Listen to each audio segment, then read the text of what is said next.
सेरोजा एलेस्को। ये बच्चा सेकेंड वर्ल्ड वॉर में सबसे कम उम्र का सैनिक था। जब एलेस्को महज 6 साल के थे तब ये अनाथ हो गए। सेकेंड वर्ल्ड वॉर शुरू होने से पहले ही इनके पिता की मृत्यु हो गई, जिसके बाद एलेस्को अपनी माँ और अपने भाई के साथ रहते थे। लेकिन साल 1942 में जर्मन सैनिकों ने इनके भाई और माँ को मार दिया। लेकिन एक पड़ोसी की मदद से एलेस्को वहाँ से भाग निकले, जिसके बाद जंगलों में भटकते भटकते एलेस्को सोवियत रूस सैनिकों के एक रेजिमेंट को मिले। रेजिमेंट के सैनिकों ने उस अकेले भटकते 6 साल के बच्चे को अपने रेजिमेंट में जगह दे दी। जिसके बाद एलेस्को से उसका नाम पूछा गया और जब उससे उसकी माँ के बारे में पूछा गया तो वह जोर जोर से रोने लगा। बड़ी मुश्किल से उसे चुप कराया गया, जिसके बाद एलेस्को रेजिमेंट में पत्र भेजने का काम करने लगे ताकि सैनिकों की थोड़ी मदद की जा सके। एलेस्को ने कई मौकों पर सोवियत आर्मी के साथ युद्ध भी लड़ा, जिस दौरान उन्हें एक बार गोली भी लगी। वर्ल्ड वॉर खत्म होने के बाद एलेस्को ने अपनी पढ़ाई पूरी की और वो एक कानूनी सलाहकार बन गए और आजीवन धूम्रपान करने के कारण 1 फरवरी 1990 में दिल का दौरा पड़ने से उनकी मौत हो गई। आज की इस वीडियो में आप इतिहास की कुछ ऐसी ही घटनाओं के बारे में जानोगे जो आपको वाकई हैरान कर देंगी, इसीलिए वीडियो को आखिर तक जरूर देखें। नंबर 1, 1971 में ईदी अमीन युगांडा का राष्ट्रपति बना। युगांडा पर 8 साल की तानाशाही में ईदी अमीन ने लाखों लोगों को मरवा दिया, यहाँ तक कि वो लोगों को मारकर उनका खून पीता था। ये व्यक्ति एक आदमखोर था। ईदी अमीन की हुकूमत खत्म होने के बाद युगांडा में कई जगहों पर लोगों की लाशें सड़ती हुई मिली। तमाम सामूहिक कब्रों का पता चला वो वाकई में एक राक्षस था, जिसने अपने ही देश के 10 लाख लोगों का खून किया था। उसने भारतीयों सहित एशियाई लोगों को रातों रात देश से निकल जाने का कह दिया था और उसने अपनी पत्नी के प्रेमी के सिर को काट दिया और उसको फ्रिज में रखवा दिया।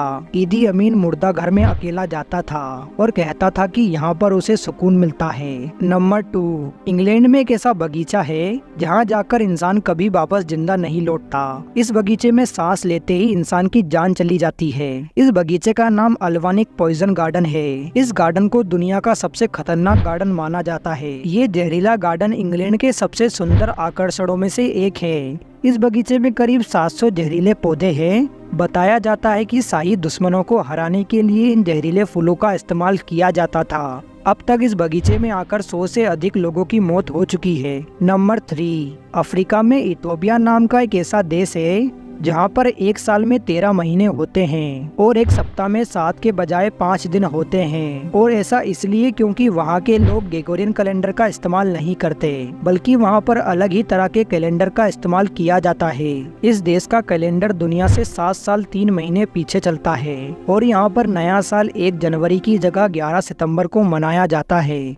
नंबर 4, चाइना की टेक कंपनियां अपने पुरुष कर्मचारियों को उत्साहित रखने के लिए टैलेंटेड चीयर लीडर्स को किराए पर रखती है। दरअसल इन टेक कंपनियों का मानना है कि चीयर लीडर्स की मदद से कंपनी में काम कर रहे प्रोग्रामर पहले से काफी जल्दी और सरलता से अपना काम पूरा करते हैं। नंबर 5, रसिया की ये महिला एक दिन अपने बगीचे में बेहोश हो गई और जब वो बेहोश होकर नीचे पड़ी हुई थी तभी एक सांप उस महिला के मुंह में घुस गया। बेहोश होने के कारण उस महिला को इस बारे में कुछ पता नहीं चला।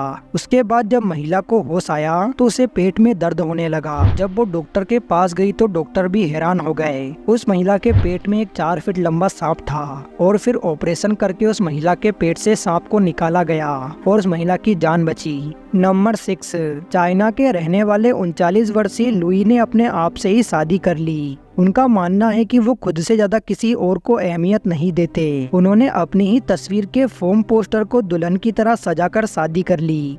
नंबर 7, ये तस्वीर 1933 में खींची गई तस्मानिया टाइगर की है, जो 1950 तक शिकार होने की वजह से लुप्त हो गए। इनका जबड़ा 120 डिग्री तक खुल सकता था, लेकिन इंसानों की क्रूरता ने इनका नामो निशान धरती से मिटा दिया और आज ये सिर्फ तस्वीरों में ही नजर आते हैं। नंबर 8, इस फोटो में दिख रही ये चीज एक सैनिटाइजिंग मशीन है। दरअसल 17वीं सदी में जब पूरे यूरोप में प्लेग नामक महामारी फैली थी, तब उस बीमारी को फैलने से रोकने के लिए इस तरह के पत्थरों का उपयोग हाथ और पैर को सैनिटाइज करने के लिए किया जाता था। लोग इस पत्थर में विनेगर भरकर उससे चीजें सैनिटाइज करते थे। नंबर 9, फ्रांस में एक शख्स की जांच के दौरान वो कैंसर से ग्रसित पाया गया, जिसके बाद डॉक्टर्स ने उसकी सर्जरी करके उस पुरुष के प्राइवेट पार्ट को पूरी तरह से हटा दिया। लेकिन लेकिन बाद में पता चला कि डॉक्टर्स ने उस व्यक्ति की बीमारी को समझने में गलती कर दी और बेवजह उस आदमी का प्राइवेट पार्ट काट दिया। इसके बाद उस शख्स को हर जाने के तौर पर 54 लाख रुपए दिए गए। आज की इस वीडियो में दोस्तों बस इतना ही। अगर आपको ये वीडियो अच्छा लगा तो प्लीज़ वीडियो को लाइक करें और ऐसे ही वीडियो देखने के लिए हमारे चैनल को सब्सक्राइब करें।